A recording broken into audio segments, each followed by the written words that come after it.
तो जय श्री कृष्णा। स्वागत है आपका हमारे चैनल पर। चलिए आज हम बात करेंगे शनिदेव की उत्पत्ति के बारे में कि शनिदेव की उत्पत्ति कैसे हुई। परंतु उससे पहले यदि आप हमारे चैनल पर नए हैं तो प्लीज़ चैनल को सब्सक्राइब कर लीजिए, बेल आइकन प्रेस कर दीजिए और एक प्यारा सा लाइक कर दीजिए। चलिए जानते हैं शनिदेव की उत्पत्ति की कथा। आज से लाखों वर्ष पहले त्रेता युग में जब सूर्यदेव ने विश्वकर्मा देवी की पुत्री श्री संज्ञा के साथ विवाह रचाया, उसके विवाह के बाद सूर्यदेव जब भी देवी संज्ञा के समीप आने का प्रयास करते, देवी संज्ञा सूर्यदेव के तेज को सहन नहीं कर पाती थी, परंतु वह विवशतावश कुछ कर नहीं पाती थी। समय ऐसे ही बीत रहा था। फिर कुछ वर्षों के बाद देवी संज्ञा ने वैवस्वत मनु और यमराज यमुना जैसे तेजस्वी संतानों को जन्म दिया। उसके पश्चात देवी संज्ञा ने सूर्यदेव के तेज से परेशान होकर उन्होंने ऐसा सोचा कि क्यों न मैं ऐसी तपस्या करूं जिसे मैं सूर्यदेव के तेज को सहन कर सकूं, और यही सोचकर उन्होंने सूर्यलोक से दूर जाने का प्रयास किया। उन्होंने सोचा कि क्यों न मैं सूर्यलोक से कहीं दूर चली जाऊं और जाकर वहां पर तपस्या करूं, परंतु उनके सामने उनके नवजात संतानों की देखरेख करने की भी समस्या थी। साथ साथ देवी संज्ञा चाहती थी कि सूर्यलोक छोड़ने की बात सूर्यदेव को कभी पता न चले। फिर देवी संज्ञा ने अपने सिद्धि से अपनी जैसी दिखने वाली खुद की छाया प्रकट की और उनका नाम श्रवण रखा। उन्हें सारी जिम्मेदारियां सौंपकर और वह तपस्या करने के लिए किसी अज्ञात जगह पर निकल पड़ी। इसके बाद सूर्यदेव जब भी अपनी पत्नी के समीप आते तो उन्हें उनके तेज से कोई भी प्रभाव नहीं पड़ता था, क्योंकि वह तो सिर्फ देवी संज्ञा की छाया मात्र थी, जिसके कारण वह दोनों खुशी खुशी साथ में रहने लगे और उनका जीवन सामान्य चलने लगा। सूर्यदेव देवी छाया को अपनी पत्नी संज्ञा ही समझ रहे थे और समय यूं ही बीतता चला गया। फिर धीरे धीरे वैवस्वत मनु, यमराज और यमुना जी भी बड़े हो गए और सूर्यदेव ने उनकी काबिलियत के अनुसार उनको अपना कार्यभार सौंप दिया और खुद भी अपने कार्यभार में व्यस्त रहने लगे, जिससे कि कुछ समय के बाद देवी छाया अकेली पड़ गई। और उसके बाद देवी छाया ने सोचा कि क्यों न महादेव की तपस्या की जाए, और उन्होंने ऐसा सोचकर महादेव की तपस्या करनी प्रारंभ कर दी। परंतु उसी समय उन्होंने गर्भ भी धारण कर लिया था और वह तेज धूप में तप कर भूखे रहकर तपस्या करते करते जब कुछ माह बीत गए, तब उनके तपस्या से महादेव प्रसन्न होकर उनके सम्मुख प्रकट हुए और उन्होंने उनसे मनचाहा वरदान मांगने के लिए कहा। तब देवी छाया ने महादेव से अपने लिए एक असल जीवन का वरदान मांगा, क्योंकि वो तो देवी संज्ञा की छाया मात्र थी। दरअसल देवी संज्ञा के बहुत समय बीत जाने के कारण देवी छाया को ऐसा लगने लगा कि वह एक अपना असल जीवन पाने की हकदार है और उनके अंदर यह इच्छा जागृत हो चुकी थी। फिर महादेव ने उनकी इच्छा को जानते हुए तथास्तु कहा और वहां से अंतर्ध्यान हो गए। फिर कुछ महीनों बाद देवी छाया ने एक दिव्य शिशु को जन्म दिया। वह शिशु कुपोषित और काले रंग का हुआ था, जिसे देखकर देवी छाया बहुत विचलित हो गई। परंतु कहते हैं ना कि माता तो माता होती है। कुछ समय के बाद उन्होंने अपने मन को मना लिया। देवी छाया के भूखे प्यासे और कड़ी धूप में तपस्या करने के कारण जो उनके पेट में पल रहा शिशु था, उसी के कारण बस उनका शिशु काला और कुपोषित हो गया था। और कहते हैं छाया, उनकी जो छाया थी, उनके छाया का प्रभाव उस बच्चे पर पड़ा और इसी कारण भी वह काले हो गए थे। देवी छाया का वह कुपोषित काला बच्चा कोई और नहीं बल्कि स्वयं शनिदेव ही थे।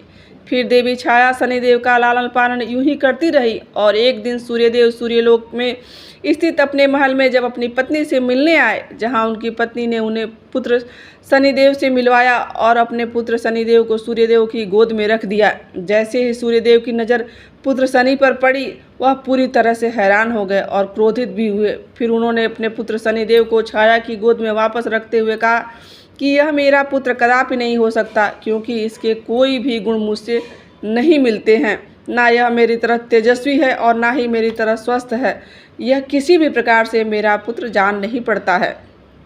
और सूर्यदेव ने शनिदेव को अपना पुत्र मानने से इनकार कर दिया और गुस्से में वहाँ से फिर चले गए। तब देवी छाया को भी अत्यंत निराशा हो गई और वह वहीं से शनिदेव और फिर शुरू होती है यहाँ से शनिदेव और सूर्यदेव के बीच की शत्रुता, जो कि आखिर में चलकर बहुत भयंकर और बड़ा रूप ले लेती है।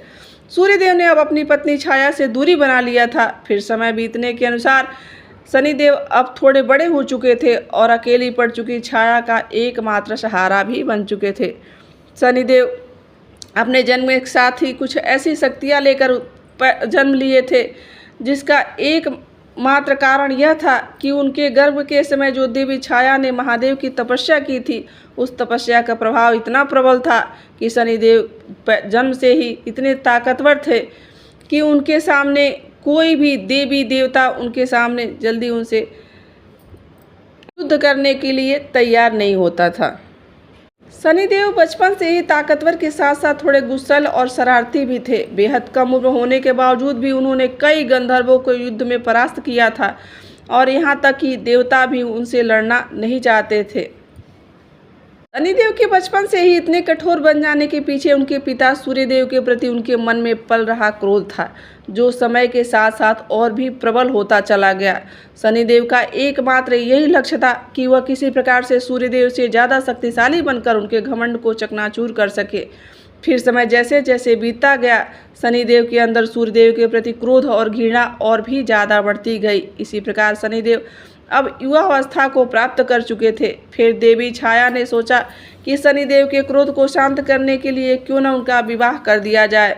इसे यही सोचकर उनका विवाह चित्ररथ नाम की कन्या से करवा दिया गया।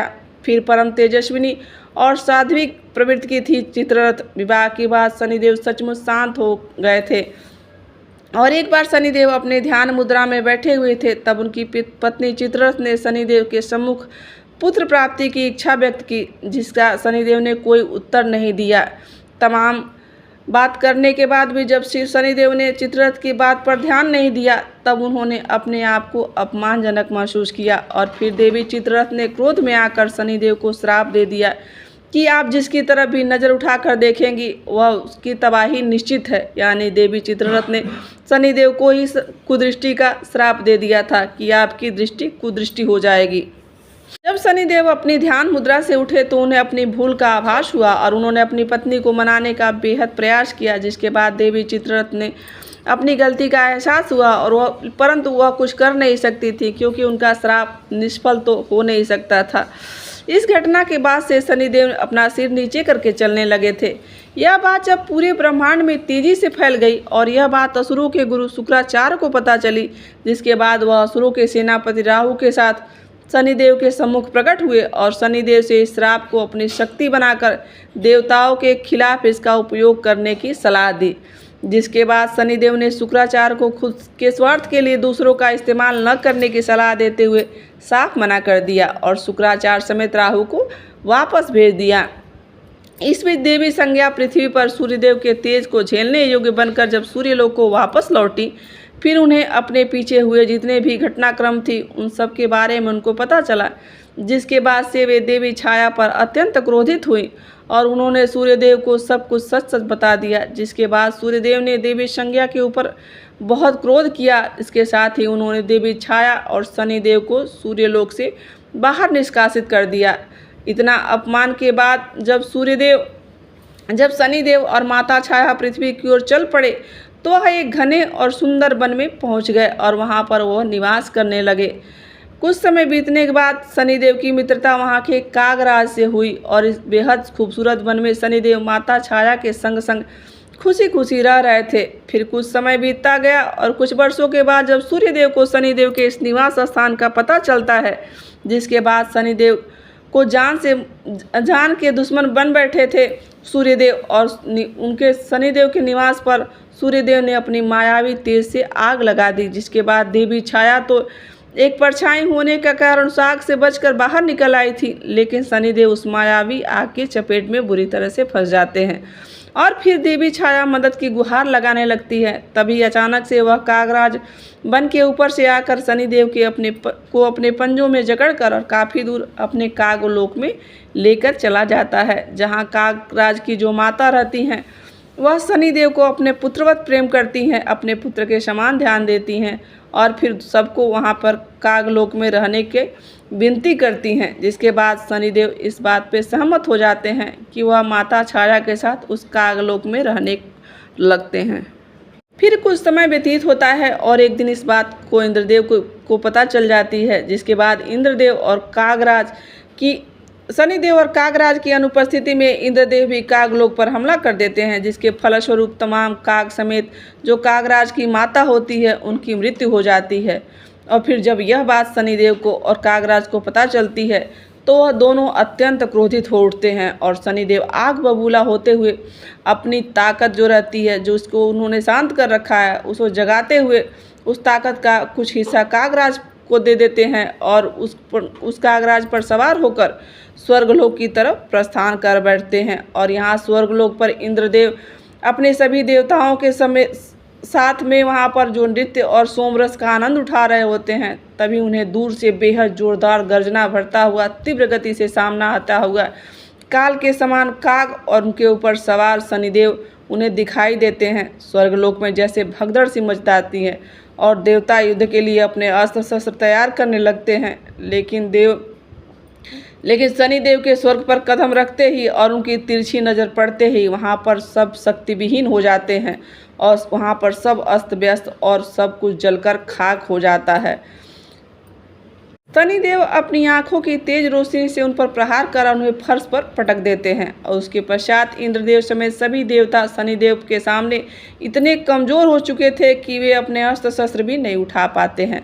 और फिर शनिदेव ने शनि देवताओं के उन्हीं के अस्त्र शस्त्र से उन्हें ही बुरी तरह घायल करना प्रारंभ कर दिया, जिसके बाद सभी देवताओं को स्वर्ग से किसी तरह से वह अंतर्ध्यान होकर वह वहाँ से भागते हैं। इंद्रदेव समेत सभी देवताओं ने शनिदेव के भय से कहीं दूर जाकर सूर्यदेव को याद किया और सभी सूर्यदेव से शनिदेव को जलाकर भस्म कर देने की विनती करने लगते हैं, जिसके बाद स्वर्गलोक में सूर्यदेव का आगमन होता है और सूर्यदेव ने शनिदेव को यह सब रोकने का आदेश दिया, जिस पर शनिदेव ने साफ इनकार कर दिया कि फिर सूर्यदेव ने शनिदेव के ऊपर अपनी मायावी घातक किरणों का प्रहार करते हैं, जिससे कि शनिदेव ने बीच में ही जब शनिदेव आंखें खोली तो उनकी भयंकर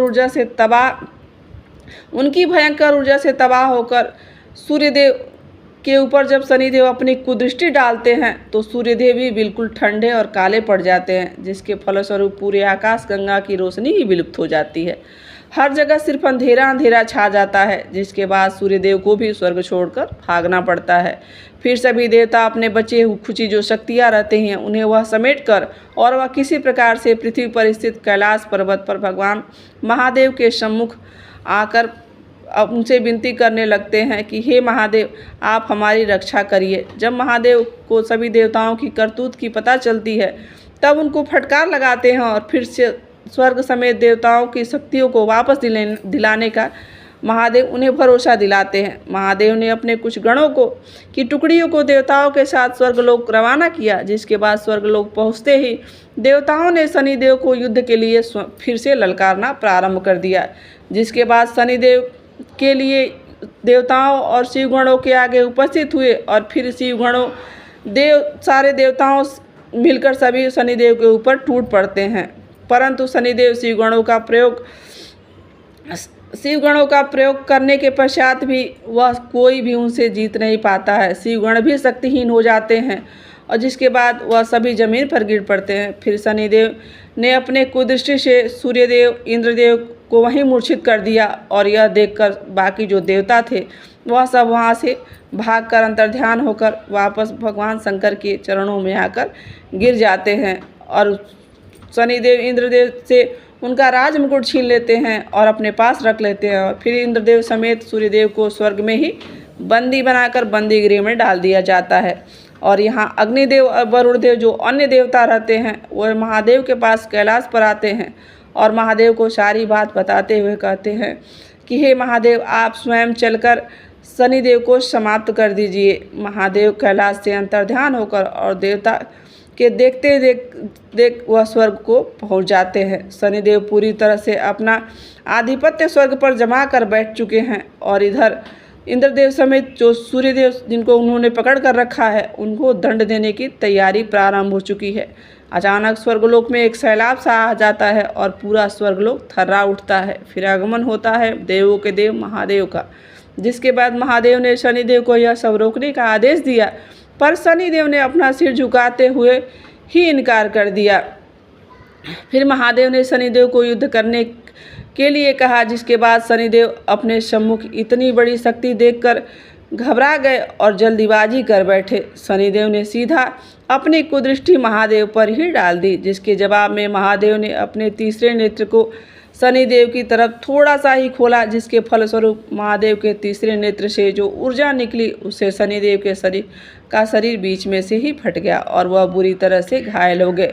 फिर वह काफ़ी ज़्यादा तेज झटके के साथ पृथ्वी की तरफ गिर पड़ते हैं और शनिदेव मूर्छित होते होते जब शनिदेव मूर्छित हुए तो देवताओं की शक्तियाँ वापस आ गई और यहाँ महादेव के त्रिनेत्र से जो निकली हुई ऊर्जा थी उसके ताकत से शनिदेव स्वर्ग से नीचे की तरफ गिरते गिरते पृथ्वी पर आकर एक पीपल के पेड़ पर आकर लटक जाते हैं। शनिदेव पूरी तरह से अधमरे हो चुके थे।